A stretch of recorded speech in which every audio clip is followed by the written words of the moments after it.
The Sonic Movie Show is a weekly podcast that you can find on Apple Podcasts, Google Play Music, and YouTube. Just search for The Sonic Movie Show and give us a like wherever you listen.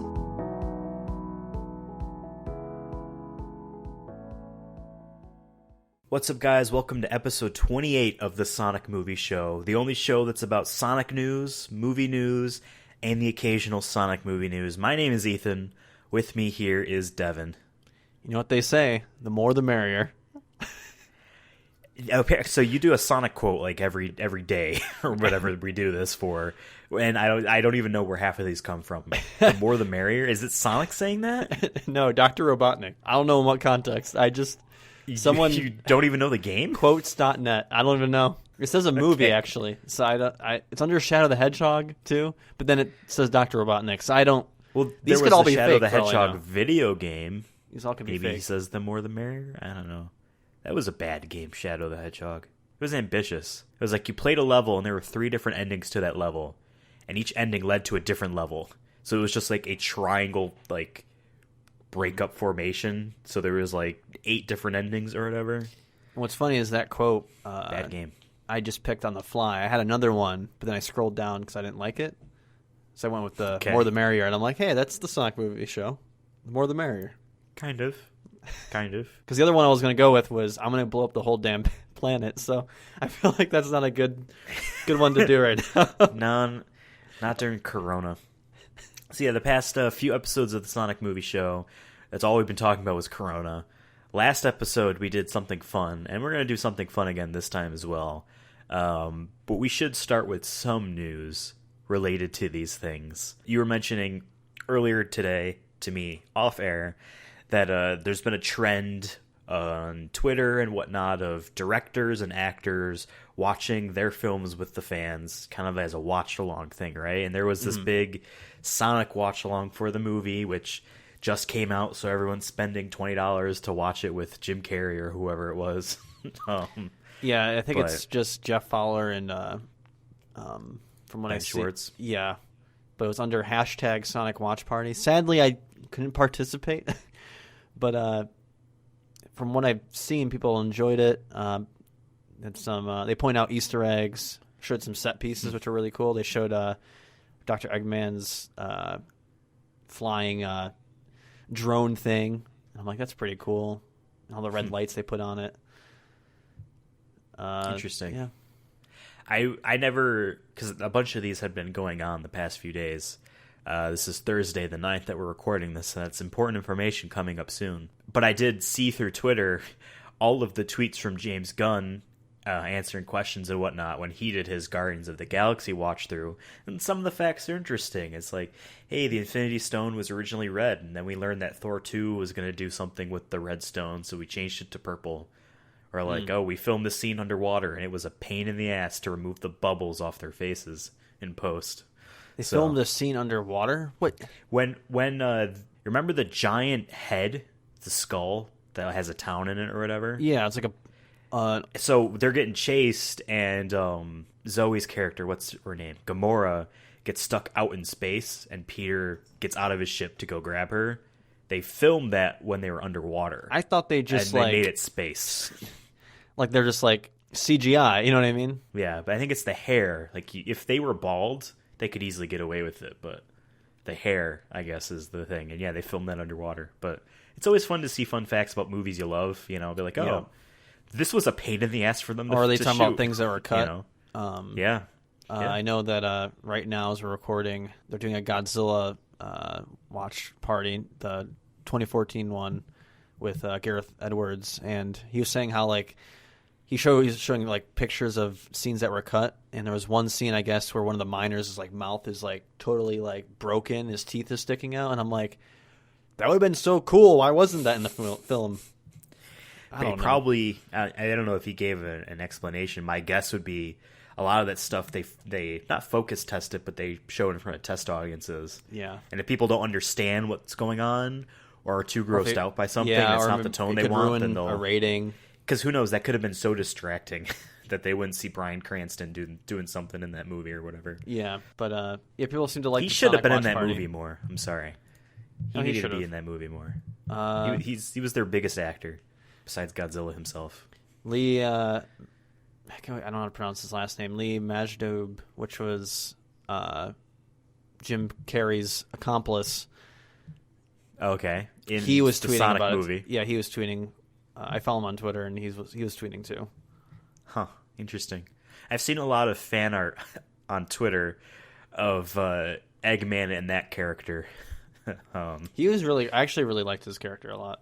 It wasn't like he was. It was one note, but compared to the amount of scenes he had, that was good enough. Yeah, You know what and I I mean? guess the scene where like Jim Carrey grabs his like face, like squeezes his face. Okay. That scene, I guess they said that was improv. Like him and Jim were just kind of like workshopping, like, oh, how are we gonna do this? How are we gonna make Eggman mad? Is it frustration? Is it pure anger? And like they decide, like, oh, this is a good way to show his frustration with him not doing what he thought he should have did. So, I'm like, oh, that's cool that they're just giving their kind of 2 cents into things. Like, oh, maybe that wasn't part of the script because actors act. There's actors who just read the script and go home. Yeah, but there's actors who like get in the character and sometimes work with the director to be like, hey, I know you said in the script you want me to be frustrated and punch the wall, but what if I punch the choked computer? this woman instead. Yeah, like Irza Miller did. Yeah. I wanted to work that in here somehow. I know. We don't need to talk about that because there's not much to talk about, but The Flash choked a woman a month before that movie was going to start production. So who knows if that movie's going to happen now. But yeah, all these watch-alongs, it's a nice wholesome thing because we can't go to the theaters anymore, and who knows, maybe the biggest theater chain might not exist when this is all over, right? Yeah, according to a couple articles. I've been following this for a couple weeks now, but the most recent one I'm seeing here is AMC Theaters, which we go to. We're both... and like a lot. Like a lot. I have the movie pass thing that they have. Stubbs A-List. We Stubbs both have A-List. it. And I'm just putting this out there right now. Almost right away, they were like, all right, we're putting your membership on pause. Don't worry. They're not going to gonna charge you. Yeah. Please don't cancel. Please. But there's estimates saying that they are currently running a no revenue environment at $155 million per month. So there's a good chance they might be bankrupt by June or July if this keeps up. They're saying, or by the time we get back, popcorn's going to be like $30. Yeah, because they were saying Make up AMC for it. reported $265 million in cash on hand, plus $332 million available via lines of credit as of December 31st, 2019. I'm not a big math guy, but if you only have, let's say, roughly $600 million going in, and then all of a sudden you're losing $155 million per month. Because, again, we don't know how long this pandemic can last. It could be over by the end of this month. It could and be it could over. easily last until August. Yeah. And it could easily last throughout the entire year to a degree enough to keep theaters closed, Yeah. They're So- saying also their stocks are down 4%. Yeah. It's It's a shame. it looks like the CEO is also taking a pay cut. I'm not sure if I'm reading this correctly. But yeah, I mean, we talked about this before, how we're worried about movie theaters, possibly losing a lot of money and then maybe Getting bought by Disney. getting bought by Disney or Universal. Imagine going to Yeah. Disney theaters. We only show Disney you- movies. They or could they do should it. There's Call enough of the Disney Wild. movies out. There's enough Yeah. Disney movies out. That would actually be kind of cool.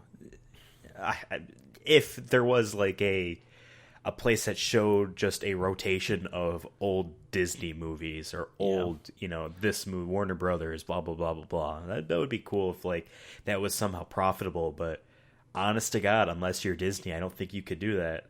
Because there are small theaters, local, not chains, and they'll show an old movie, but no one goes to them. You know what I mean? Mm-hmm. No one really goes to those Fathom events, like things. You know what I mean? They're like, oh, we're going to show The Nightmare Before Christmas again, or like every year Fathom events through AMC, I believe, shows all of the Studio Ghibli movies. Yeah. But like it's one a day, and like that is more of like an event, and people will see maybe one of them. You know what I mean? I know they did The Matrix the one time, and I almost got tickets for it. Yeah. But they were sold out pretty quickly. Yeah. Also, to me, it was always like when Jurassic Park 3D Like, that's a good excuse to go back and see that, you know what I mean? Like, that actually works. But, like, I don't know. I can just rent it on Amazon for $2, you know? But other big news. Ready for this? You're pregnant? No, Modern Family. Last and final season. Really? Yeah. I actually did watch it. I'm not even like, I know some people make jokes about any sitcoms ending, but I actually did enjoy a couple episodes I've seen of it. So they had 11 seasons. 11 seasons. It's a grade A okay show. Like, Yeah. I don't hate it. I don't want to make fun of it. I think it's hilarious that Family Guy funny moments is such a meme to say, to the point where, like, I see, like, random Japanese musicians think that is the thing. Not, you know. Yeah. Well, I was just going to say that I saw, as looking at the AMC thing I sent on the side there, it said Modern Family creators and cast say goodbye to the game-changing sitcom. And I'm like, damn, it's ending? Not that I, like, watched it, like, obviously every week or something, but I've caught episodes, you know, here and there. Yeah.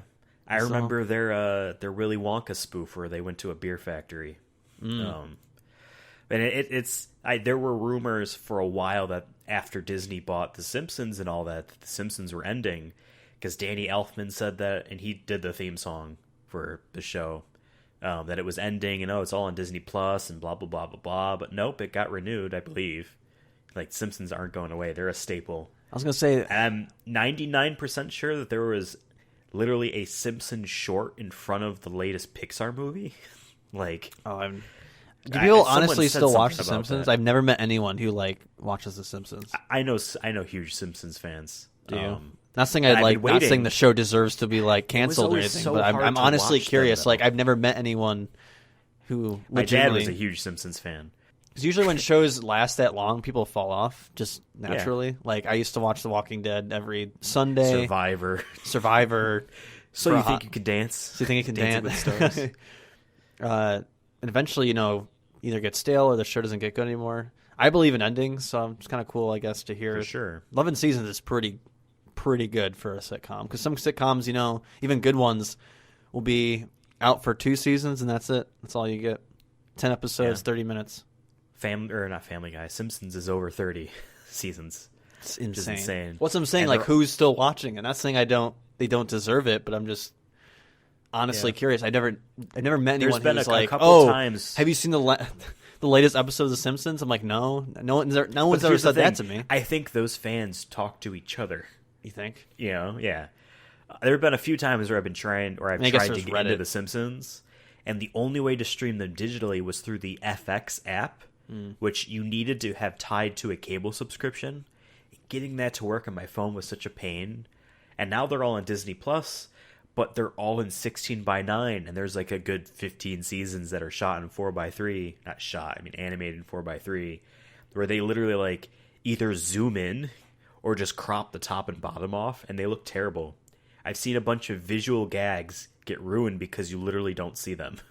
Like the one that has gone around since Disney Plus first started was when there's a tour of the Duff Beer Factory, which is Homer's favorite beer, and you see like these 3 giant vats of like their 3 flavors of beer: Duff, Duff Light, and Duff Dry, I think it was. Yeah. And the visual gag is that the pipes coming out of the top all combine into just one pipe. That they're just the same beer. The 16:9 cuts that giant pipe out, so you don't see that, you know? You just think, oh, that's the beer, okay. You know what I mean? It's not...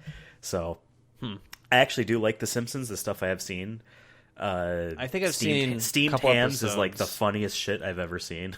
That is great. I think I've seen a couple episodes here and there. I know I've seen the movie with you guys, in 6th grade or whatever it was. We saw it. It was 8th grade, I think. It was 2008. Because, this was topical for that era. It had the Democratic primaries for the 2008 election in it. It had Obama and Hillary. We watched that movie in my basement, 8th grade, and David was so excited to point out Bart Simpson's penis in that movie. He had seen it earlier. Hey, man, I guess. we all like a good dick, you know?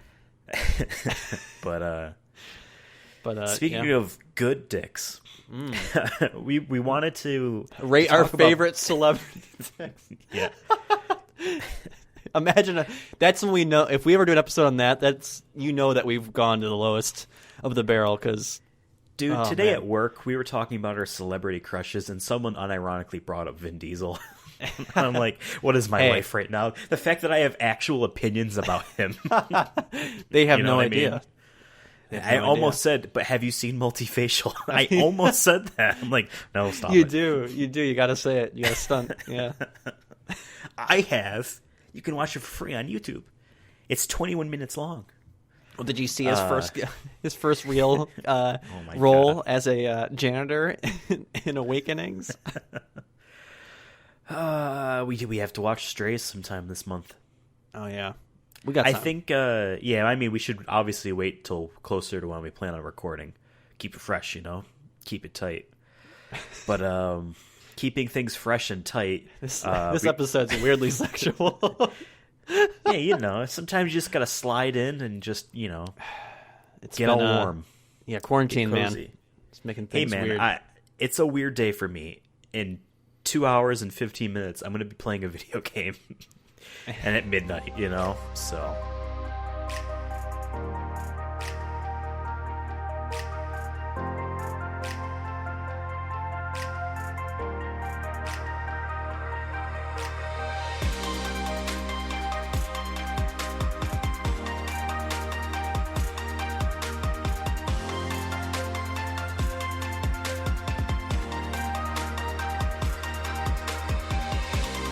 But yeah, Sonic video games topic today.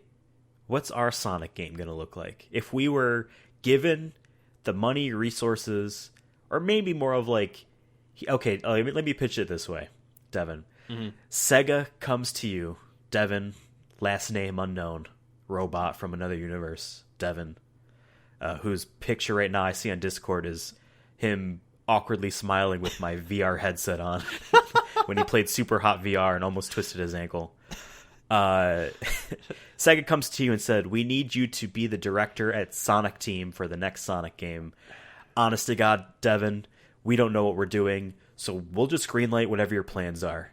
Go. So that's our pitch, right? And it's like, there's no oh, you only have $100,000, stupid that. But there isn't something like you can spend more money than Grand Theft Auto got. You know what I mean? It can't be ridiculous. It can't be like, oh well, you know what I mean? You can't be like, I want 100,000 levels. You know what I mean? Because obviously, because try to keep it realistic. I know we talked before we started really recording here of because when you mentioned the idea to me, I'm like, how crazy can I make this?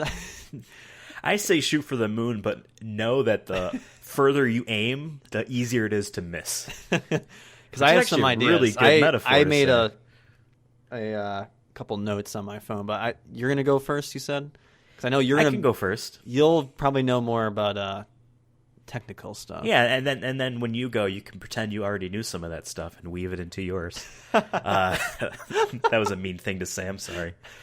I am dumb.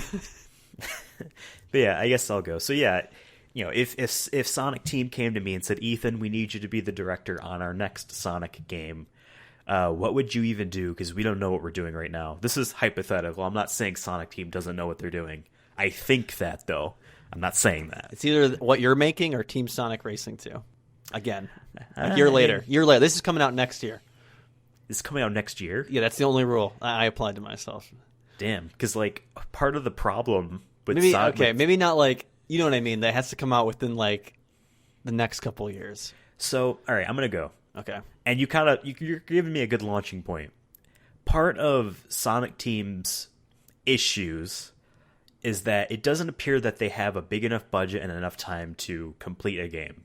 They're always trying to either meet a console's launch or try to get things out to time it with other things. And oftentimes it falls flat in some regards.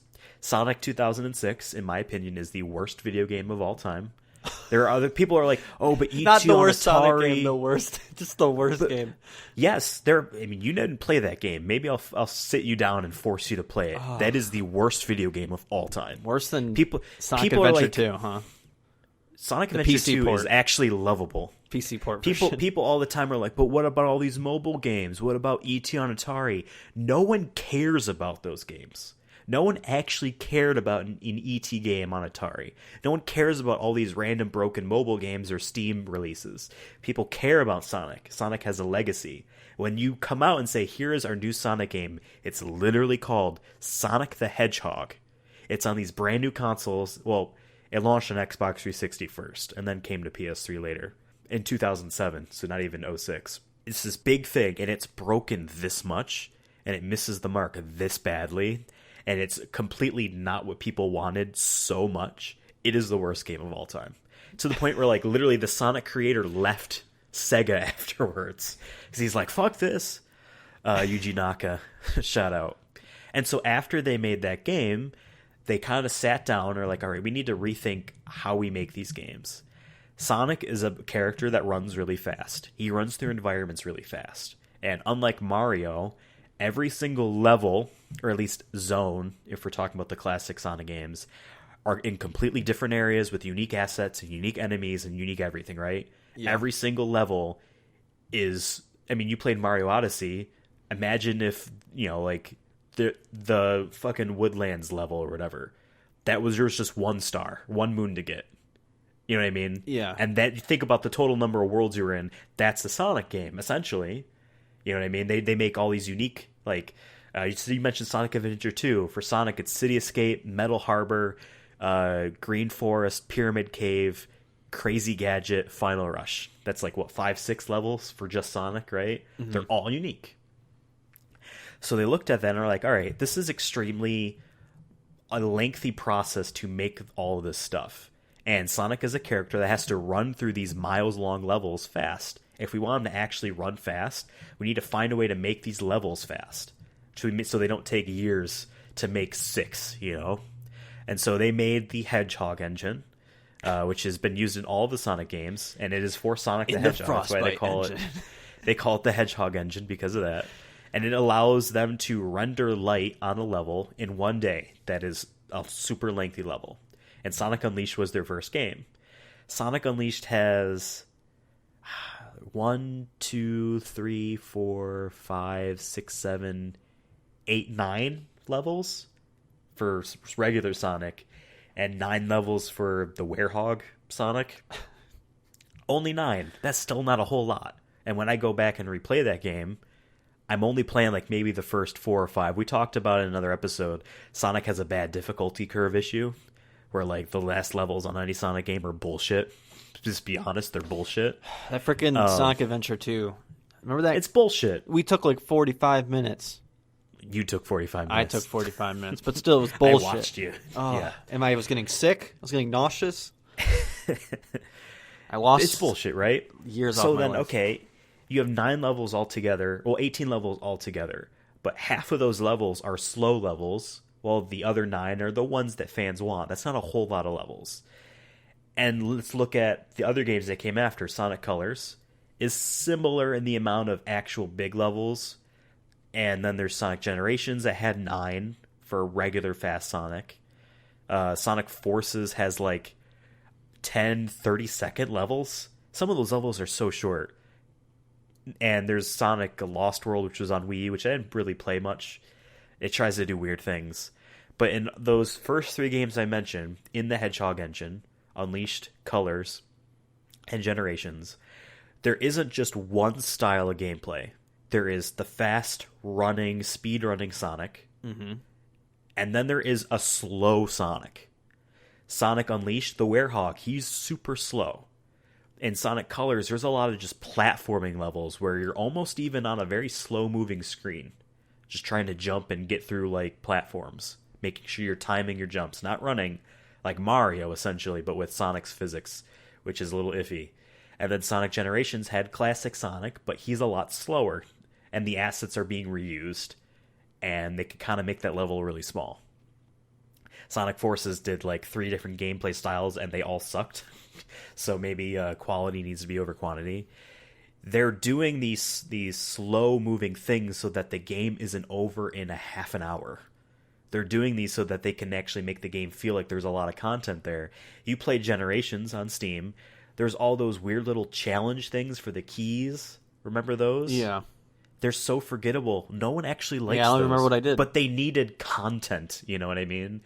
Sonic Unleashed has Act 2 versions of each of their levels, but they're just like grind rail challenges and rolling challenges. They're all dumb. No one actually likes those, but the games, if they just left those 9 Sonic Unleashed levels or those 9 Sonic Generation levels, they'd be boring. Part of the issue is that those take forever to make still, that they can't like spend 5 years just making those levels. So for me, my Sonic game is, okay, they're coming to me right now. What comes out this year, Devin, in the big video game universe? What 2 gigantic freaking boxes come out this year? Final Fantasy. No, the PlayStation 5 and the Xbox Series X. That's in a box, to be fair. I guess. The physical edition's in a box. 2 consoles are coming out. Yeah. And what are like the 2 big things besides, it's more powerful and blah, blah, blah, our controllers Ray white and black. tracing, It's ray tracing and SSDs. Yeah. What do those do? Make it go fast, dude. Load shit fast. An SSD loads things very fast, which allows, and they literally, when Sony was demonstrating this to people, they used Spider-Man for PS4 and just upped the speed he could move. And say, hey, we can make Spider-Man move faster because we can load the things ahead of him faster. So that is very obvious. They can make Sonic run really fast if they wanted to, which isn't necessarily a good thing because they need to make levels smart enough. But they can really give you a sense of awesome speed that way. And then ray tracing, which is a bit more complicated, but it goes into rendering all that light stuff. They can render that a lot faster. Make those rings look a little bit more shiny. And I don't know the technology all that well, but I do know that how it works is you are simulating actual rays of light at the speed of light. So reflections and refractions are happening on multiple surfaces at once. You know, you look at your floor right now, you have maybe a ceiling light that's creating all the light, but that light is reflecting off of 4 different things, and the reflections are ending on that spot. There's a couple shadows that are also reflecting off of things, because that's how shadows work legitimate. They're all, you know what I mean? There's so much math involved with ray tracing, and these consoles can do it. Ray tracing can also be used for actual math stuff as well. Your GPU on your computer does math. That's what a GPU does. It's just in a different way than your CPU. So ray tracing enabled graphics cards, like in these 2 consoles, can do math in a 3D space at the speed of light. They can project bullets at the speed of light. They can do all this math ahead of time really fast, right? You can do this to set up awesome Sonic levels. They can make these levels really good if they do these 2 technologies. Now, who knows? Maybe I'm talking out of my ass here. I guarantee I am to a degree. I don't really know how ray tracing works on a technical level. I was going to say, are you making I don't know how to pretty make video Sonic games. game?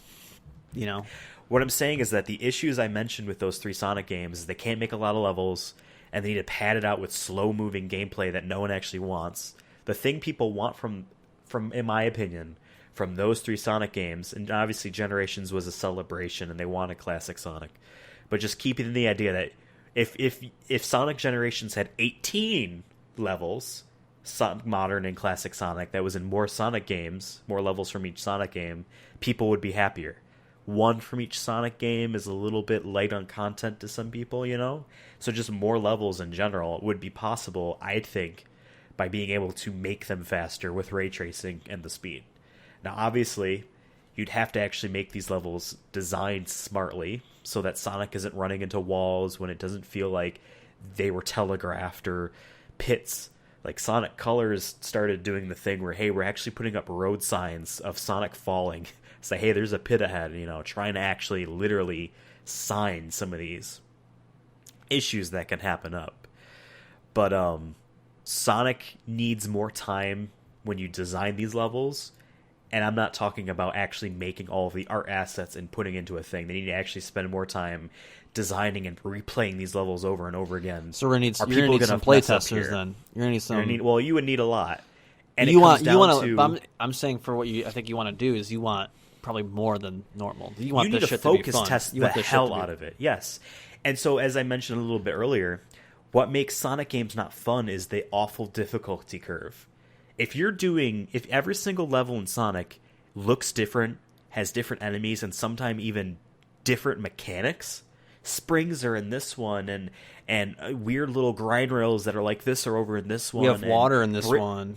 Exactly. Sonic Generations has one level with water in it, and you're just supposed to like know you're on your first playtime through that you can run over the water. Like, you know what I mean? It's weird. You have all these mechanics, so you can't keep the difficulty actually being a curve where the next level is harder than the one that came before, because people are literally learning these levels each time. They're learning how to play this video game almost for the first time every time. So in my opinion, you need to keep the difficulty on all of these levels the exact same. In my opinion, you should just make them easy.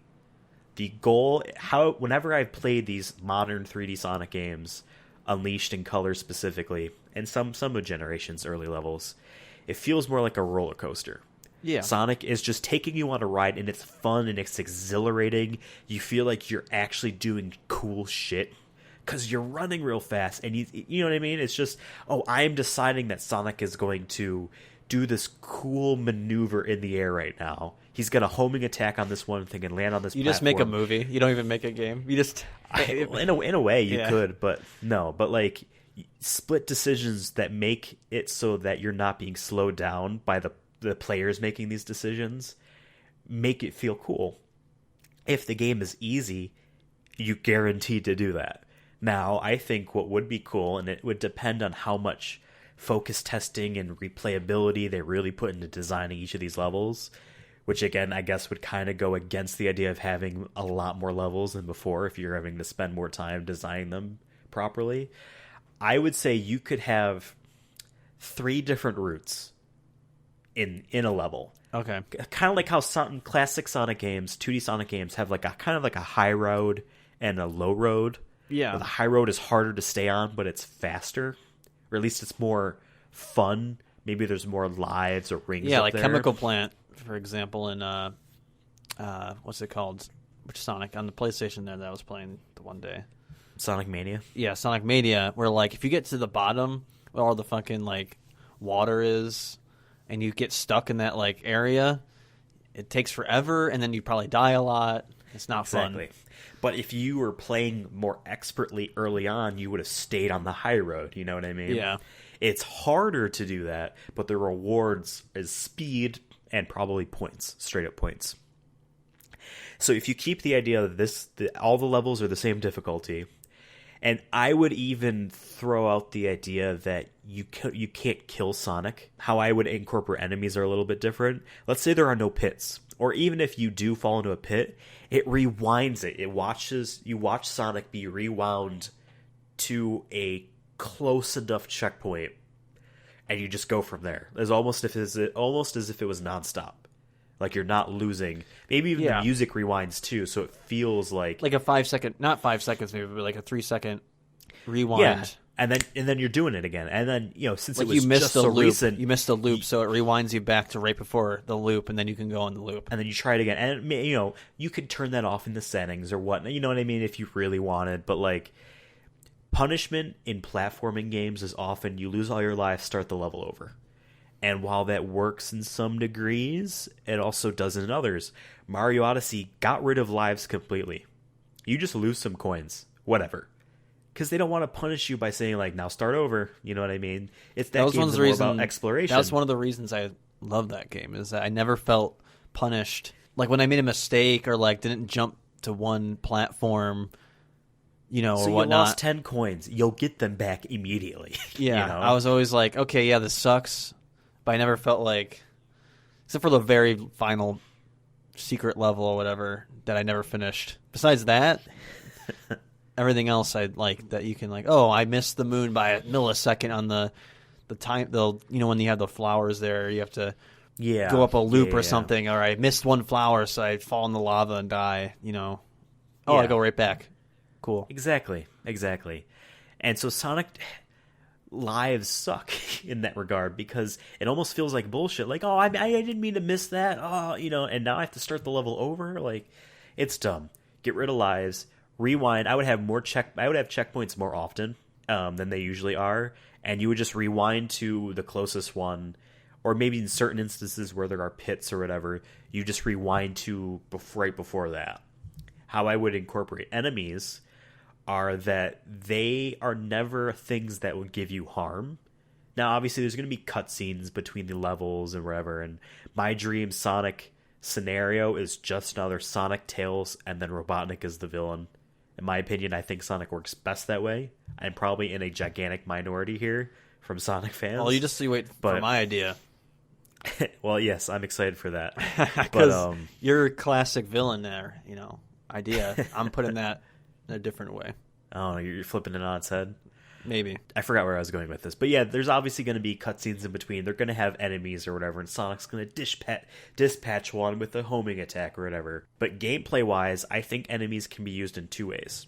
There are moments where, yeah, you need homing attack targets, and flying Robotnik enemies are a good, thing to use. They've used those all the time in Sonic games. Non-harmful enemies. But then I would think that there should be sections in the game that actually do have enemies in them. And how I would incorporate them is, so you never played it, but so in the original movie Tron, there is a game that our protagonist has to play where he's on a light cycle, a motorcycle. Yeah. And he's against other racers. And it's essentially like Snake in the sense where if you collide with yourself, your trail, or an enemy's trail, you blow up. So there's that going on. And so there are moments in that where they're side by side and the camera's kind of peeled back a bit. A game I was mentioning is Kingdom Hearts 2 went to Tron, and there is a mini game where you're on the motorcycle and you're fighting heartless enemies that are riding up alongside you. And in that, the camera's back a little bit and you can see the enemies running up next to you on your motorcycle, and you attack horizontally or laterally in front of you or throw up a shield. I would do literally Sonic's combat like that, where Sonic is running, and then there are badniks, robots, robots you saying this? running up against him, and it's more of okay, I see all these guys, and I need to dispatch them because maybe we throw up a timer. This segment of the road is ending in 15 seconds or whatever. Dispatch these guys because you're going to get screwed or whatever. You know what I mean? You need to do this as perfect as possible. Man, you're really fitting more and more to my idea, which I didn't think was going to happen. But man, I'm glad you're saying these things because this is fleshing out some stuff. And I would think every level would at least have one of these, if not two, segments where this is where Sonic actually fights things. Because then the actual regular gameplay should be Sonic platforming, running. You know, you're making fine adjustments just to make him go faster, to not trip over a rock in the ground. You know what I mean? Not miss the high road, so now he's on the low road, which is easier, even easier than normal, but it's slower or something like that. You know what I mean? There's an expert high road that takes a lot of effort to maintain, you know. That's kind of like how I would view the Sonic, kind of gameplay being. And going back to how fast you can make Sonic go, it would be almost impossible to make him running at extremely high afterburner speeds and have that actually be fun. But you would play around with it. There could be segments where he goes through this string of loops super fast, and the camera's right on Sonic's ass as he's doing it, and it's really fast. But it's okay because the player's not in control at that moment, so you're not messing up. And they could cleverly do things where they slow him down without the player realizing it to make certain sections actually feasible to do. Yeah. I also think they should pull the camera back sometimes. We have these giant now 4K screens. They're huge. Huge TVs, you know what I mean? Huge real estate there. We don't need to have Sonic 80% of the screen, you know what I mean? He can be 15%. We can zoom out a bit just so you can really see what's coming up ahead. I don't really have an ending to my pitch here.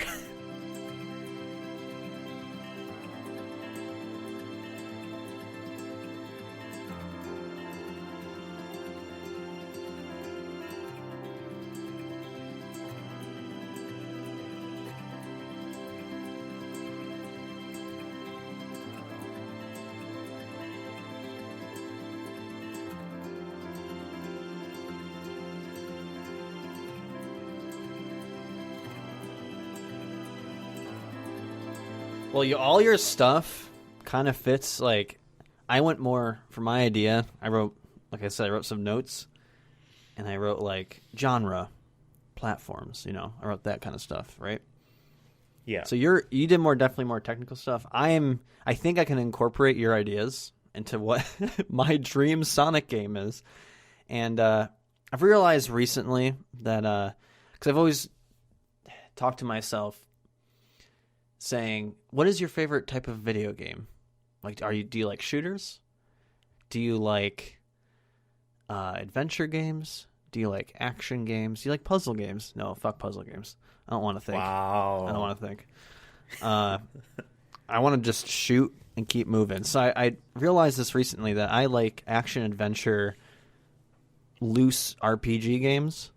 So I want Sonic to do that. Basically, I'm making this game for myself at this point, and for no one else. I made my game for myself. Yeah, but I mean, like, you definitely like talk about things that what makes Sonic good. What you think Sonic fans like about Sonic. I don't give a shit. And so I'm just going for whatever I want. Some men just want to watch the world burn. Exactly. So, but I do like some of your ideas because how I'm picturing it in my head, like the way you're describing it, I couldn't describe it the way you did, but how you described it was perfect. But I'm just going to go down my list here, and I'll try to fill in some stuff as I go. So, genre, action adventure, JRPG. All right. This is You want a JRPG? Yes. Sonic. Damn. Okay. Okay. So it's going to We're be getting some anime bullshit up in here. Yeah. So it's going to be everything's going to be in Japanese, and then obviously we'll have like English speaking actors come. We're gonna have Roger Craig Smith, right? Yeah. Sonic, right? Yeah. As he's always been. But we'll make him speak Japanese first, and then we'll do English later. And the platforms, We'll have him do his Mirage voice. Yeah. And maybe, actually, yes, considering what I'm about to tell you in a second here. So the platform I want it to be on, I want it to be a PlayStation exclusive for the first year, and then it's going to drop on PC later. No Xbox, sorry. Like Final Fantasy. Exactly. I want it to drop. It's going to be a PlayStation exclusive for 1 year, PS5 exclusive, and then it'll be on PC later. And I know, like, Sonic's usually like a kid thing, right? Kids love them. This is going to be rated M, dude. Like, we're going to make sure it's rated M. I'm not taking a T. Not taking an E for everyone, all right? I want to rate it M. Tell me how this becomes an M. All right. What are you doing to my man? So, and then I wrote, next thing I have here is setting. So this will probably tell you right away where we're going. So we're talking about JRPG, right? And, Yeah. I'm kind of inspired by, Devil May Cry, some Nier and Automata, So I thought maybe this would be a great setting for Sonic to be in would be the middle of a world war, but not like World War II, World War I. No, it's still Earth. World War Z. Close.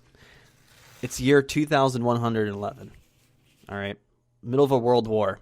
Climate change has destroyed all the nations. Nations are killing each other over resources or whatnot. So there's not many humans left. Like, there's like small little factions. So this gets to my plot here. Sonic is a genetically created super soldier capable of running up to 100 miles per hour, and he serves in the presidential's task force for one of the last surviving human colonies called New Columbia. You want to reboot Sonic? Yeah, this is a straight reboot. So yeah, he's part of like a task force with other characters. Tails will be in it. Knuckles, Amy will also be in it. They're like the task team. But in this world, like, this is loosely Earth, but like it isn't our Earth, but it's close enough to where you could like see, like, I want this to have a message about like climate change and also just like war is bad, that classic shit. So the character's gonna be a little bit more like, Sonic is fun, right? No, he's still gonna be witty, but he's stubborn. He's a war veteran at this point. He's been fighting for years. So like, you want him to be Solid Snake? Yes, yeah, basically. Also, I wrote down he's handsome, but I don't know how that's gonna. So, like Solid Snake? Yes, I don't know if he's gonna be like he's still gonna be a hedgehog, but I don't know if he's gonna be more human. I don't know yet. You'll just have to discover what the Hollywood actor in quotes that Link's face was modeled after in the N64, because apparently they modeled him after a very handsome actor, and people have no idea who they were talking about.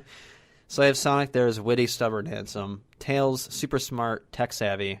But you'll be playing as Sonic, I think, the entire game. Maybe you play as Knuckles. I have him as Brute.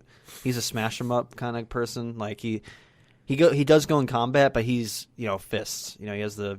And I imagine Knuckles is like, how he has our classic Knuckles. He has like the spikes on his knuckles. Yeah, he's got. I want him to have like mechanical like gloves that have like fucking.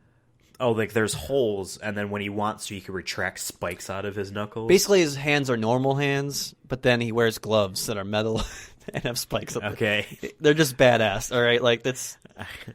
Picture Knuckles' hands, but badass. But like basically, yeah. So Tails maybe builds them for him, and so I have. Does Tails have two tails?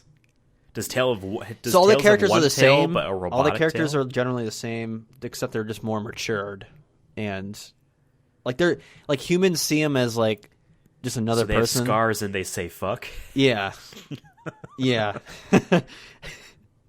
And like in this world, I didn't. Tails. I was talking about it earlier. I didn't finish my thought, but sorry. No, you're good. Like I said earlier, like so they're genetically created, but they like this has been happening for like decades now, so it's not super weird. Like Sonic will talk to a human, they're not like, what the fuck is this? They're like, it's totally normal. Like genetic super soldiers have been created for decades now at this point. Okay, so he's not a human.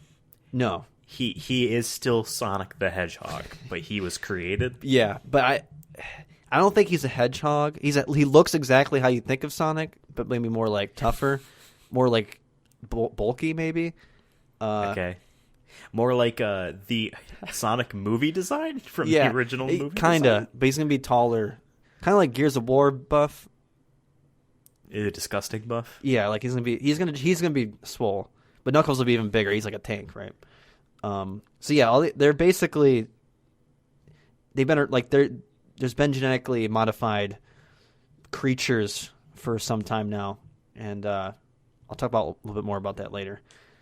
Because as I'm going here, my brain is changing some things up. But then I also have Dr. Robotnik still in this, but maybe you play as him at some points. Maybe after the game, like you have the main story, and then you go maybe later on and you play the game again as Dr. Robotnik from his point of view, and maybe you start thinking like maybe he's right, because guess what he is? He is a doctor, but he's also a former eco-terrorist gone mad. So like his like general like past is that he saw climate change happening and he was trying to stop it. He wasn't doing maybe the right way of doing it, but he had a belief that we destroyed the Earth. So because we always have Dr. Robotnik as this guy who wants to destroy the planet or enslave the world, right? No, I want him to be like half the moon. I want him in this world to be like someone you can kind of relate to, maybe, or like you have a hard time not siding with him just because of what he's saying, but then he does things that you're like, but he took it too far. You know what I mean? That kind of character. Okay. For weapons and upgrades, I have. So this is a JRPG, like I said. So there's gonna definitely be like ways that you can upgrade your Sonic. So there's gonna be armor systems. There's gonna be different ways you can like increase your health. I don't know how I want rings in it, but I can't think of a way to incorporate them. So if you can think of an idea, right now I have. But what's the gameplay even like? I'm getting there. I'm just trying to give you the visuals before we get into the game. Okay. Weapons and upgrades. Metal Sonic suit. I had that as an idea because like Metal Sonic, people like Metal Sonic, but I want it to be like a way where you can play as him. So okay, that's like an upgraded thing that like you're in a mech maybe at some point. I don't know. Metal Sonic suit. That's what I have down. I want a chainsaw sword. I just want that. That's an option. Okay. Laser guns. I also have like just regular guns. Did you like play Gears of War before this? No. Because they have the chainsaw guns. I want, I guess you can combine that. I just want a chainsaw sword. Like it's a sword, but it's constantly like has like a buzzsaw around it. Okay. Laser guns, future shit, right? Level design.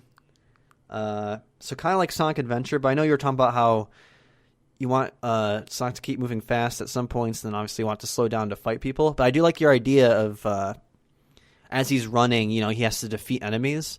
So like you're not controlling his movement anymore, really. You're more controlling. You're not making him go forward. It's more like he can go left and right, or maybe hold back a bit. Yeah, that's how I kind of envisioned it. Kind of on a grid. And I kind of like that idea a lot. Because, tactics. Yeah, I like that. As soon as you say grid, I'm thinking like fucking XCOM or something. Oh, no. Like you're constantly moving. So maybe you're on like one level, you're maybe on like a street that's war-torn or whatnot, and you have to fight like enemy helicopters or something stupid like that. And you're running, and like you said, it'd be like the top-down view, I feel like. And... or like a 3/4 kind of angle. Yeah, and then you have guns that you can constantly be shooting, kind of like a Nier. Okay.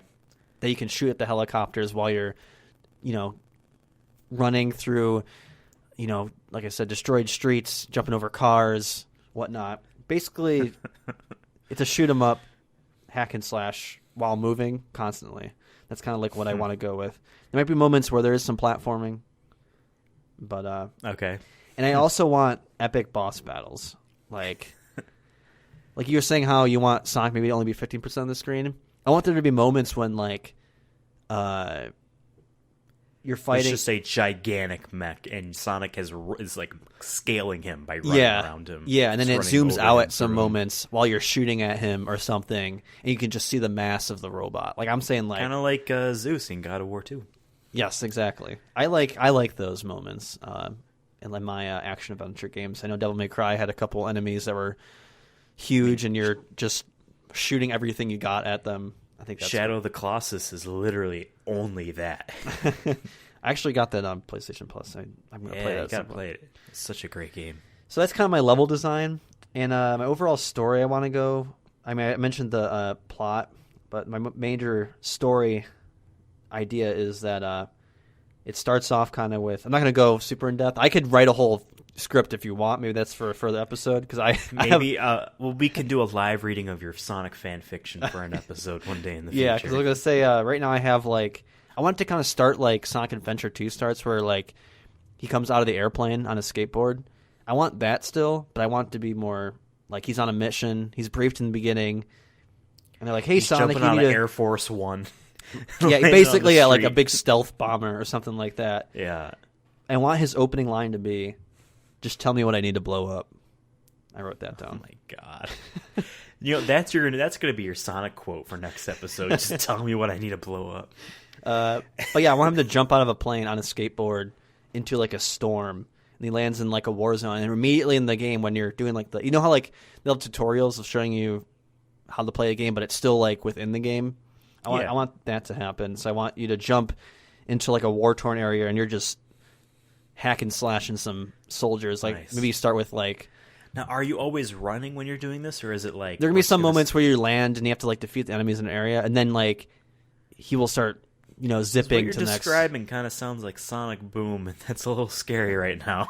But it's going to be good. Exactly. That's the obvious pitch, is that it's these things, but they are going to be maybe the good. First level is... That's how dream games work. First level is he lands near a base, you have to take out the people in the base, and then you have to go to the other base. But while you're going to the other base, you're being chased by... You literally just want Nier Automata. I'm thinking about this gameplay now. I'm like, just what if she ran all the time? Basically. Because, you have the ships there that, you can either use a sword or you're constantly shooting all at the same time. I kind of like that. So, I want Sonic. So, yeah, maybe that's like the first kind of couple levels. Maybe he meets Dr. Robotnik at this point. But I want there to be like a cliffhanger ending where... Here's your cliffhanger. It's love at first sight.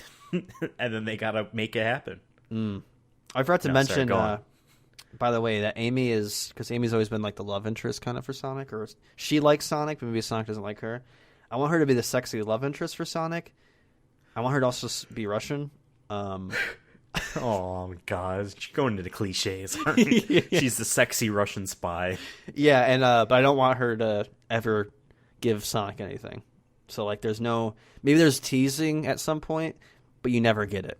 because everyone loves a good like female protagonist that you're chasing, right? But then she never needs Sonic's help, of course, because I don't want that kind of shit. But she's there at some points. I don't know. Now you're kind of describing Metal Gear Solid 3. Okay. But so my ending right now that I have is ending for the game? Yeah. that I want to work towards is that for a sequel is at some point like there's like because there's like been nuclear fallout and stuff before, but now like it's getting like people are making bombs. I'll make up a bomb name that hasn't existed that just like it'll blow up half the planet or something like that. Maybe they do that at some point, like towards the end is the cyberglycigan bomb. Yeah, it wipes out like half of Earth, and due to the stress put on the Earth, earthquakes start happening everywhere, and kaiju appear from beneath the sea, and then it ends with like a boss battle against one kaiju, like one huge one. This will be the biggest thing you fight in the entire game. You kill it, and then Sonic. A bigger one comes Sonic out. looks in the distance and sees like hundreds of them coming towards him, and it ends right there.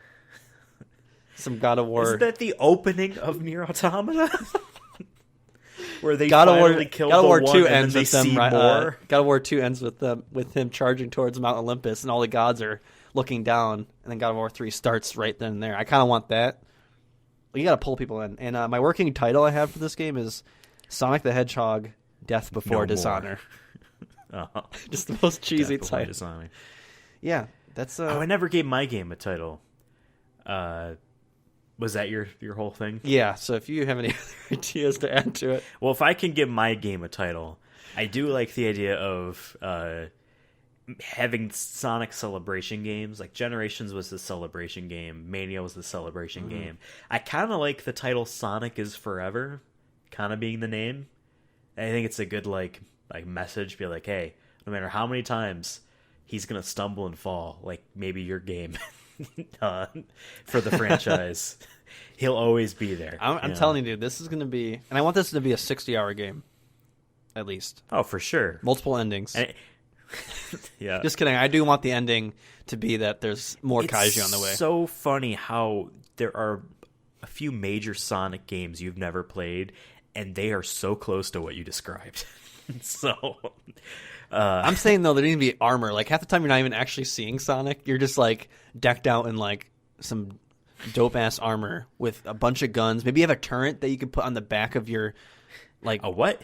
A turret. Sorry, a turret on the back of your like you have a backpack or something that's constantly like auto aiming. Ooh, that'd be cool. Let's literally Nier. Come on, dude. You played that like a half an hour ago. But I want some Devil May Cry action too, where I want some sword fighting and a lot of blood. I want him to be cutting up fools.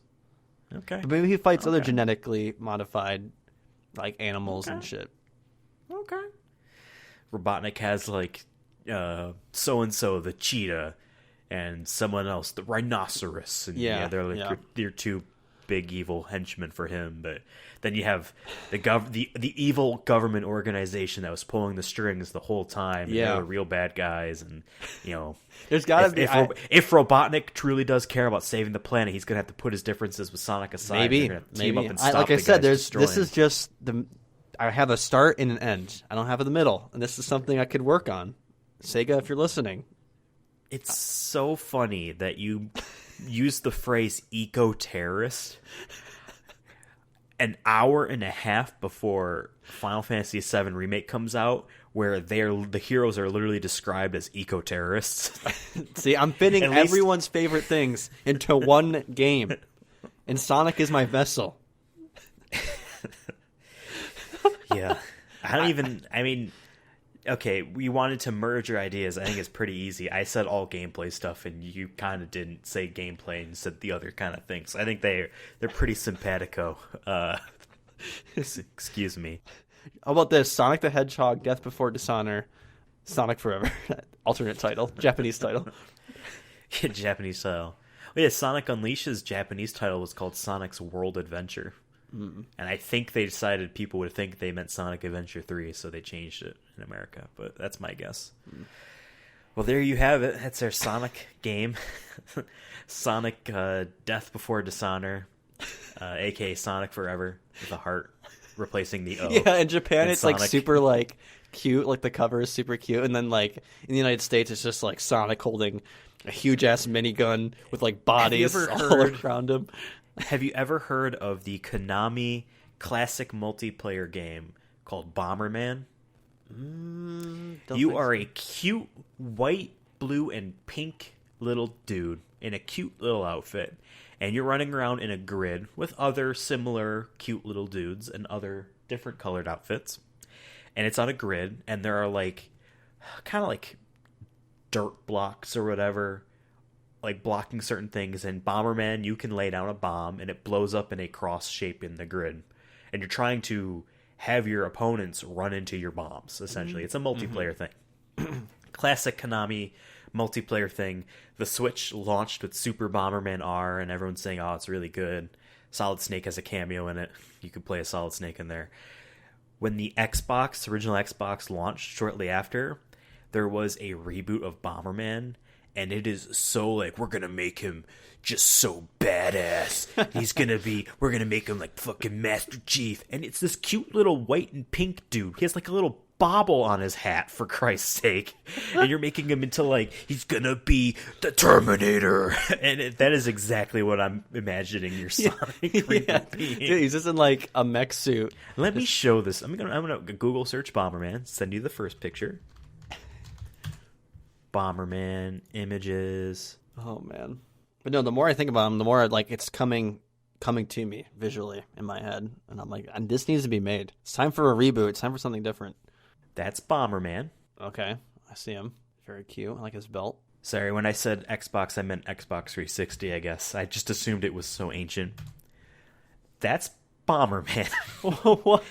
That's not Bomberman. Exactly right. That's exactly what I picture your Sonic being. Yeah, it's not even, you don't even know it's Sonic, like, unless you, like, don't have armor. Like, you're Sonic for maybe, like, the first 2 hours of the game until you someone unlock... just gave you the disc and you didn't see the box art where it said Sonic the Hedgehog on it, you wouldn't think it was a Sonic game. Yeah, basically. I do like that design, though. I like the idea. So maybe Konami and Sega can get together and make something. Make something that I want. Ooh. Oh, I want the soundtrack to be whoever did Nier Automata. Oh my god!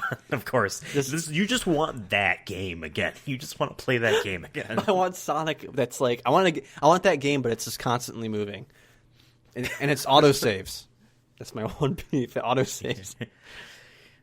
You just need to actually like turn your PlayStation off every now and then. You can't leave it idle for 3 days. But this game never idles. This game is always moving. That's true. Even when you pause it, the game is still moving. Ooh, somehow we can do that. Dark That's Souls. meta. That's right. That's meta right there. I want like when you pause it, maybe he's still running in circles or something. I don't know.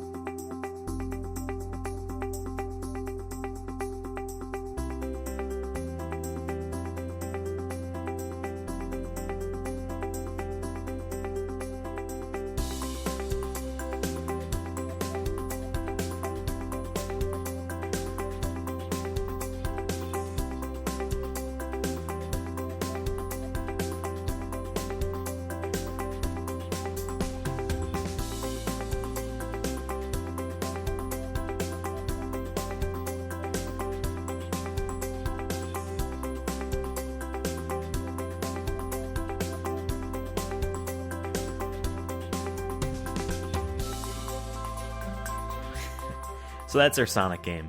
I'd say it was a huge success. We're gonna make millions of dollars for Sega. Well, this is gonna change everything. This is gonna change everything. We're gonna sell 10 million copies. They're gonna bring the Genesis Forever back. changing. They're gonna bring the Genesis back to making it an exclusive on Genesis 5. God. Sega's getting back into hardware business off of the success of this one game.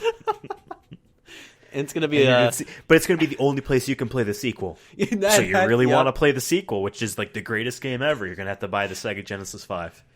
It's gonna win Game Awards. Our controller is blue and black. Oh, how about this? They make a controller specifically for this game, like the chainsaw controller for Resident Evil 4. Yeah. Oh shit, dude! I want this now, real bad. Where's the pre-order? Should I make it $100? Is this game gonna make you cry too? Yes, it will. Well, in non-fantasy lands, back to reality. Oops, there goes gravity. What have you been watching, playing, or listening to? Besides Nier, I'm getting real good at these segues. You are. We're learning. I just finished Kidding. Speaking of Jim Carrey. Yeah, okay. I got Showtime for 30 days free. And I've always wanted to see Kidding. I don't know what's held me back, I guess, besides it being on Showtime.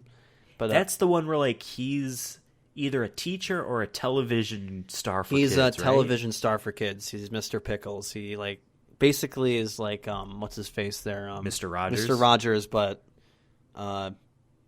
it's like that show he does is like Mr. Rogers, but like off air, he's like struggling with, he's going through a divorce. One of his sons dies. Damn. Yeah. So sad, Mr. Rogers. Yeah. But when I first was reading about it before I started watching it, it was labeled a tragic comedy. And I'm like, what's the difference between that and like, you know, a dark comedy? And like, I can see why. A dark comedy usually is like, oh, the main character died and we killed him off in a funny way, right? There's moments like that, I guess, but this is more like real shit that can happen to any one of us. And honestly, like, we finished it in like 4 days. Like, I just kept watching it. I don't know. Like, I was just obsessed with it. I'm going to put it up there with my favorite TV shows of all time, honestly. And Jim Carrey kills it. Like, it's not like Jim Carrey, how like most people know him. Like, he's not doing Ace Ventura or even Eggman. Like, this is drama Jim Carrey, which he hasn't really done too much of in his career. But, like there's moments where I almost cried. Like, just because a lot of the shit they talk about I can relate to in some ways. Like, there's moments where they talk about, like, how divorces impact children and how, like, a lot of children go through divorces now more than ever. And, like, can we tell kids about that? Should we tell kids about that? They talk about how can we tell kids about death? You know, because... Mm-hmm. And also it talks about... because it's a family-run business and stuff like that. I'm not going to go into huge spoilers because I highly recommend it. But it's like a family business thing. So he's dealing with how he's talking to his father because his father runs the show and how he wants certain things in the show, but he's also his father, so he can't really, like, say no to him. And there's that part of it in there. So it's a lot of, like, dealing with, like, how do people deal with things and how sometimes you're not going to get it right and sometimes you're going to mess up. Like, no one in that show is perfect. And that's what I like about it. There's messages almost in every show. Maybe, like, so there's, like, maybe overarching messages throughout, like, a season. There's only 2 seasons, but then there's also, like, small ones that he teaches you through his show in the show. And I find that interesting that, like, even if you're not a kid, you can still learn something in a kid's show, maybe. That's kind of how I looked at it as well. But this show is definitely for adults, 100%. There's nudity and stuff like that, so if you have kids, don't watch it with them. But I just, no, I come, after watching everything, I sit down and I'm like, that impacted me a lot, especially since, like, my parents divorced, and during a time when I was middle of college, and, like, it was weird to, like, come home and then things are different now when you always have them in one way. You didn't leave expecting that to be the finale. Exactly. Of how your way of life was. Yeah. Yeah, so I feel like a lot of people can relate to that. Like, they say now that, like, 1 in 4 or something. No, I think it's higher than that. Like, 50% of people who get married. 50% of people who get married wind up getting divorced. But, like, you know, there's people who are kids, and some people stay in relationships for their kids, and some don't. Yeah. You know what I mean? Sometimes, or some get out so early that the kid has no idea it ever happened. Yeah, exactly. And then but it still affects everyone differently. And for sure, there's episodes where, like, he talks to the kids about divorce, and I'm like, actually, I want a kids TV show that does tell kids that, like, hey, divorce might happen, and this is how maybe to deal with it. But he and it's not your fault unless it is. Well, he doesn't say like that, but, like, I try not to go into too many spoilers because I could talk about it all day. But just so, like, the way he talks about it, like, he'll do it through songs, but he'll use, like, comparisons to what kids know. Being like he talks about losing his child to the kids, as if you ever moved to a new house and you left your favorite stuffed animal behind and now it's lost, or maybe you donated it and you didn't want to donate it at first, but think about the fact that someone else gets to have those memories now, and it's okay to move on, or it's okay to be sad, but you also need to move on, kind of thing. Just like lessons that we don't even teach kids. That I think maybe that's why it was hitting me more differently than I don't know how to explain it. It's something to make you think, and I just think Jim Carrey did freaking phenomenal. And like there's moments where like him crying made me want to cry so bad, and we all know that's a high bar, since you pride yourself on being emotional. I know, dude. When you watch film. Lately, dude, I'm putting pressure on myself. Maybe it's just... Dude, I cried during Toy Story 3 twice every time I see that movie. No, I don't know. But also the reason... Logan, twice. There's also some cool cameos in there that I liked. Tyler, the Creator, was in it for a couple... Mr. Rogers comes back from the grave. He does. In it. Ariana Grande does a guest appearance in it. A couple other actors in it as well. But I highly recommend it. It's on Showtime. You can do a free trial, probably. That's the one thing that's disappointing, though, is it being on Showtime means that a lot of people aren't going to see it. I know the first season got nominated for a Golden Globe, I believe. Didn't win, but Jim Carrey got nominated for Best Actor. Interesting. But I did a 30-day free trial, and there are 30-minute episodes. So like if you have like an hour, you can knock out 2 episodes pretty quickly. Or you can watch one 30-minute episode 1 minute a day. Yes. But no, you can Vine it. I'm not usually a person who likes like drama too much. Or comedies either, but they kind of combined them pretty well for me.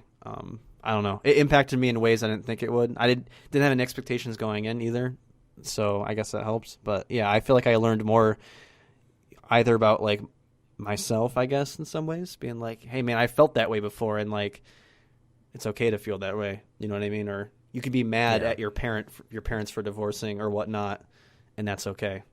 And they just explain things, I think, in a way that is universal, even though it's made for adults. It's kind of weird, but yeah, that's like my big thing. That's it. Interesting. Well, for me, since this last week aired an episode, I still haven't watched anything. I don't know why, but like, I need to finish Mission Impossible, and then I want to catch up on Curb Your Enthusiasm. I want to watch all these things on HBO. I want to do this and this, and I just haven't. I haven't even been playing any more story games, really. It's just been like, Final Fantasy VII is right around the corner. Like, literally right now, Apex. It's right around the corner. That's pretty much. But yeah, it's like, I'll play like multiplayer games like Apex, and then that's it for me. I'm just trying to avoid things. Like, yeah, I wanted to go back and pick up Death Stranding and Spider-Man, God of War, etc., etc. But I'm like, I'm going to get too invested, and then this other game is going to come out, and I'm going to drop this game again. So I might as well wait until like I got nothing else. So I don't really have. The only reason like thing. A lot of the shows that like I think I watch more is because Bryn and I like to watch stuff together, and so I feel like I'll be like, hey, I saw Kidding was on Showtime, it has Jim Carrey in it. I heard it was good. Tyler, the Creator's in it. I saw him talking about it. I'm like, oh, that's cool. Sure, let's check it out. It's free for 30 days.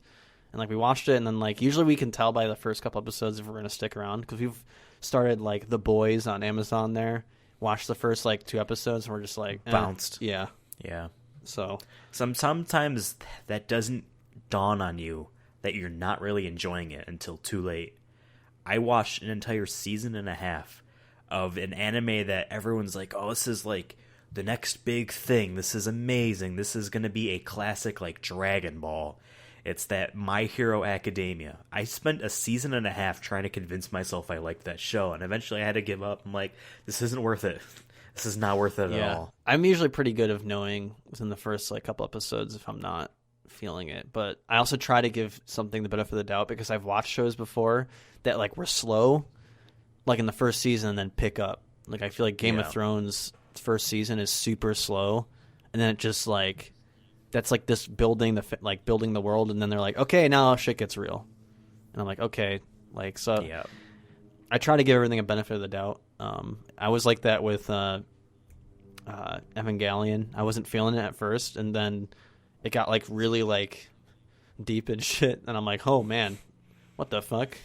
You gotta watch Cowboy Bebop. That's my favorite. I think anime. that is on Netflix. I'm not sure. I thought I saw it. No, It might be on my list. there's going to be a live action remake coming to Netflix. No, I'm saying I think it might. It's either on that or on Hulu or something like that. I know it's somewhere. I'm on one of my streaming services, and I have it favored. Okay. I have it on Blu-ray. So, But my next thing I'm going to do is watch the next 10 episodes of Avatar because I want to. You have 1 week. I have 1 week. Finish that exactly. So. But we've just been watching random stuff like that where I'm like, hey, I've always wanted to watch this. Now that we have nothing to do, because usually maybe one night Bryn and I go to the movie theater, which we can't do anymore. We go out to eat. So now it's just I get off my work from home computer, 24/7 Netflix and chill. Exactly. So, but yeah, other than that, that's my big thumbs up recommendation for the week. I guess in the world of Ethan, a new episode in quotes of Gorillaz new album. I was going to say, came out. I remember you telling me about that. I don't understand the way that these guys are rolling this out. It's essentially a new album that they're working on called Song Machine, that I would imagine is all the songs are done, and they're just they announced it one day oh, Song Machine episode 1 is coming tomorrow. I'm like, okay. Because there's been, this is an animated band. These characters aren't real. It's David Albarn from Blur.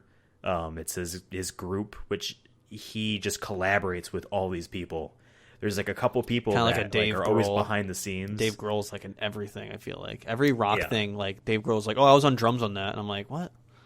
Yeah, David Albarn is he loves collaborating, and I watched a big YouTube video talking about his history. I'm like, wow, this guy grew up in a multi-ethnic community, and his views are very very cool.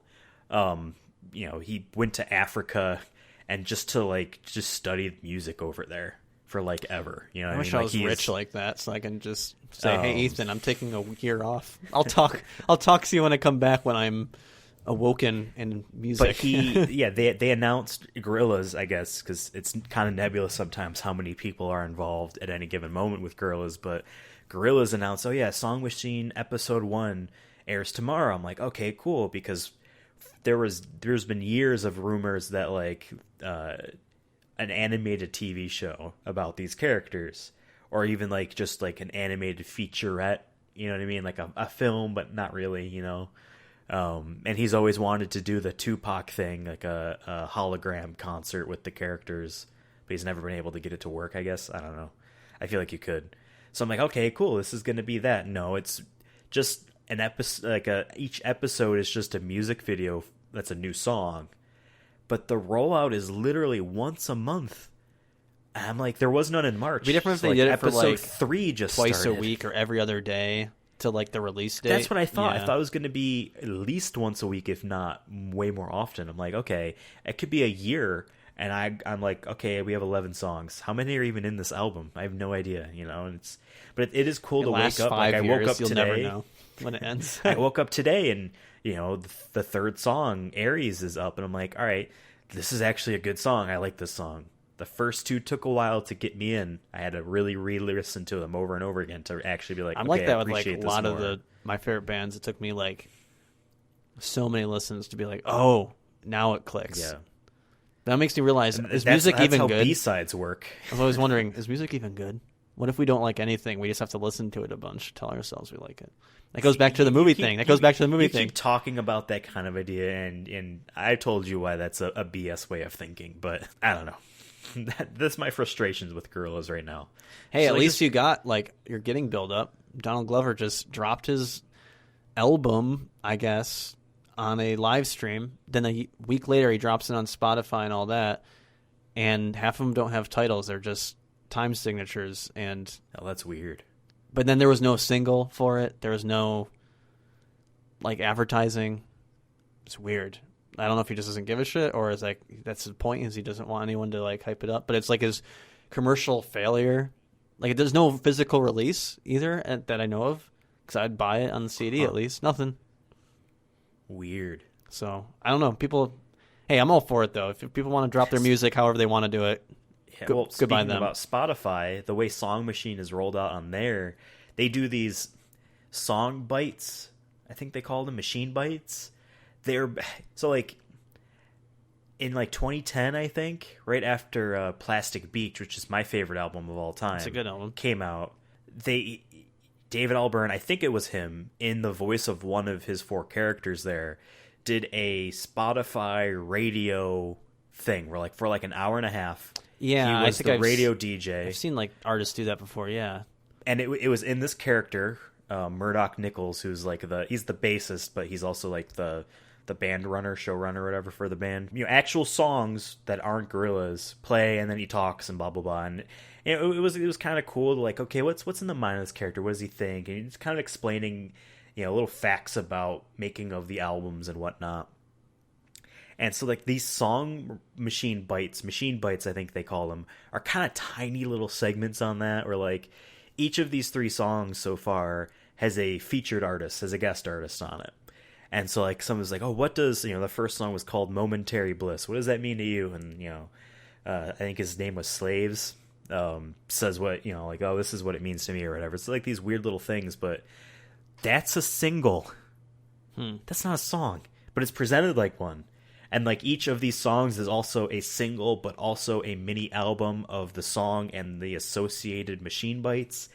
And their album arts flip-flop between being the generic song machine thing that they put on everything, and then like 3 weeks later one of the songs will actually get art. It's just so weird. I just don't understand it. Like, you know, you talk about not getting a physical release for Donald Glover, but like, am I ever going to see a vinyl for this thing? I collect Gorillaz vinyls. Am I going to get a vinyl? That's my fear, thing? is that artists more and more are just going to stop releasing physical things, which sucks for someone who likes physical things. Like, my goal is to have a kid one day and have, like, a basement of CDs where, like, oh, we're going to go drive to the grocery store. I want you to go pick a CD out and we're going to listen to it on the way there. You know what I mean? I want that kind of, like, because that's something. For 3 weeks, you're going to be listening to the SpongeBob movie soundtrack. Well, no, like, my dad and I always did that. He always told me to go pick a CD downstairs, and I'd pick, you know, oh, we're listening to Guns N' Roses. Oh, we're listening to Ozzy Osbourne. Oh, now we're listening to Creed. so it's, I mean, that's how I found a lot of stuff I liked, or realized that, hey, I don't like this or I do like that early on, was because I just, what was given to me. So I was hoping to do that, because I have like at least 70 CDs or something like that. So nice. But yeah, I know what you mean. It's weird. It's just, I'm all for it, though. If there's a reason or aesthetic you're going for, maybe you just don't care about the plays. You care more like, this is for the super fans, and cool, great. Maybe I care more because Gorillaz is the only artist that's like in my absolute favorites that's still alive, that can still make music. I get it. David Bowie's not making an album anymore. The man died, unfortunately. Or they always do those like post death ones that like why leave, like that's never ever going to be close to what the original vision is. Yep. Like, if I made music and I had like ones that were unreleased, don't release them. I don't know. Or if you do, like, I want it to be like pretty clear that this is not my original intent. Kind of like Tolkien's grandson is finishing an unfinished book he did in the Lord of the Rings kind of universe. I guess if it's your dad, it's one thing, like, but... Well, grandfather. Or grandfather, but you know what I mean. Like, if it's like a studio coming in and being the like... estate. Yeah. You know? Whatever. So when we die, our children can run the Sonic Movie Show forever. They can inherit the Sonic Movie Show into their vision. That we're doing this right now. This is the will. This is the... Okay. You know, I'm going to make this promise to you, Devin. Okay. The first thing given away in my will is the rights to the Sonic Movie Show. half of the rights, because you have the other half. Okay. Right? That sounds good by me. I'll write that down somewhere. It's going to go to my son/daughter named Ethan Jr. That'd be funny. That'd be nuts. I heard Kiss wanted to do something like that, but I don't think they're gonna. Like, years ago, I heard they wanted to get like basically a professional cover band, and I'm like, because they want the characters to be it, and I'm like, I don't know though. Keep the voice, so to speak, yeah, alive.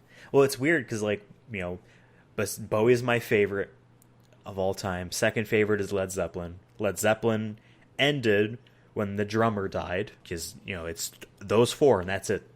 as soon as one of them leaves, you know, that was always going to be it. And so, like, they never went on tour again. They never did, you know, obviously any other studio recordings, et cetera, et cetera. But nowadays they do have a professional, I forget I guess a stand-in or whatever, but more of like a not a contractor, freelancer, but he's this guy, because I watched a full documentary about their latest tour or whatever about it, and that guy is talking, and he's been on so many like albums being a drummer for people. Oh, you know? yeah, he worked with Bowie. Yeah, there's a couple people like the guy you mentioned. And he's been their tour drummer when they do go on tour again. So yeah, a lot of bands do that now, especially like a lot of metal bands, older metal bands that I listen to. Like, and if you think a lot of like artists that, you know, Prince and Bowie, they're Prince and Bowie. There's no band, Bowie in the band, but there is a band. You know what I mean? Yeah. Like, so they're kind of Bowie and Prince had people. Yeah. Yeah, but like they could have swapped someone out and you wouldn't know. You know what I mean? Yeah. So, but I don't know. So what you're saying is that we can be swapped out at some point. We can be replaced. We can be, but Sonic can't. Unfortunately, Sonic will outlive our memory. Sonic is forever. There you go. We have finished it. Yeah. Off.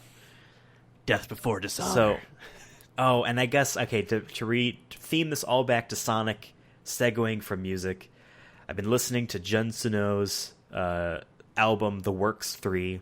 He is one of the main composers for the Sonic soundtracks.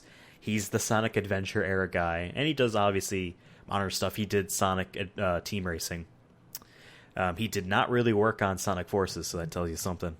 I've been listening to his latest album, and it's mostly like his covers on his Sonic songs. There's some original songs in there. There's a song, I think, about baseball called Grand Slam. That's pretty good.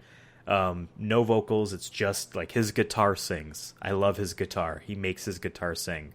But there's also some concert recordings in there. Like, here's a string of 3 songs or 4 songs strung together, you know, put into this album. And the last 3, well, besides the very last song, the 3 before it are from one symphonic concert he did. I don't know if he was a part of it for a moment or if it was all him or whatever, and this symphony. And it starts with the song for the first level of Sonic Adventure 1. Then it jumps to City Escape. And then it's the theme song, Live and Learn, from Sonic Adventure 2. And it is so awesome to hear City Escape, where instead of the vocals, it's his guitar playing the sounds that would be, you know, how Tony Harnell sings in City Escape. Yeah. While you hear like just violins and flutes like playing around it. It was like literally like, I want that to be the credits to a Sonic game, is that song, because it legitimately gave me chills. Orchestras are good, 100%. Yeah. And I've been re-listening to the Nier Automata soundtrack. There's like 4 different albums. There's the actual soundtrack, then there's the piano collection, which has songs that aren't in the album, they aren't in the game, that are piano takes.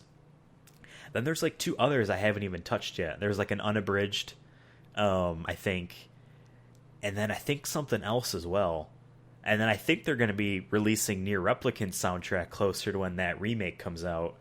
So like, and people tell me that soundtrack's even better than Automata's, which is crazy. Yeah, I mean, I'm not I don't mind video game soundtracks, but I don't like actively listen to any outside of the video game itself. But like, yeah, Nier Automata is like probably one of my favorite game soundtracks. Even Bryn was like, "Oh, I like this song." Not the kids singing though. There's that one song with yeah, and Pascal's Village. Yeah. She's like, that's scary. That's just, you know, I mean, and that was a collaboration. I forget their names because they're in Japanese, so I apologize. There's one main dude, and there's 2 other guys. A lot of the Gregorian chanting that plays, the song is called Birth of a Wish, and there's a couple others that use that as well. That's one dude, and then the person that did like the copied city music, you know, where there's all these white cubes, and the other underground kind of weird city. That's another kind of person. They do the more like not techno, but more like electronic fake thing. But Yeah. the one big achievement that they did, and I don't know if they did it in Nier Replicant, but they definitely obviously did it for Nier Automata, is they constructed a fake language. That's not Japanese. That's not French. I didn't know it. I could not mix. recognize what that was. It's a fake language, and the way they described it was, in our view, this is what androids think angels sound like. That's angels singing in that game. And I also kind of noticed too, I kind of view the Gregorian kind of chanting to be what the robots think angels sound like too. That's maybe kind of me digging deep into that game. We'll talk about Nier Automata I was in going to another say, I have episode. an idea for that, so we'll save that. But I guess look forward to that episode. Enough of us rambling, Ethan. Jesus. And other future episodes. This has been the Sonic Movie Show, episode 28. A show that you can find on a lot of different podcast services, notably the big three being iTunes, Spotify, Google. I mean, name another one that's big. You know, iHeartRadio. Yeah, I don't think we're actually on iHeartRadio. I need to look again. But I guess we are. We're also on Stitcher. We're also on Pocket Casts. We're on YouTube. And I think we're on something else. Vimeo. No. But hey, if you like Vimeo as a service, if you like another podcast service we didn't mention and you want to listen to them on there, listen to us on there, just hit us up. If you want to listen to us on a podcast service that we are not available on, hit us up on Twitter. The show can be followed on Twitter at Sonic Movie Show. My name was Ethan. I'm on Twitter at Ethan Absolutely. Devin over here is on Twitter at CURSONA YouTube. That's Cursona YouTube.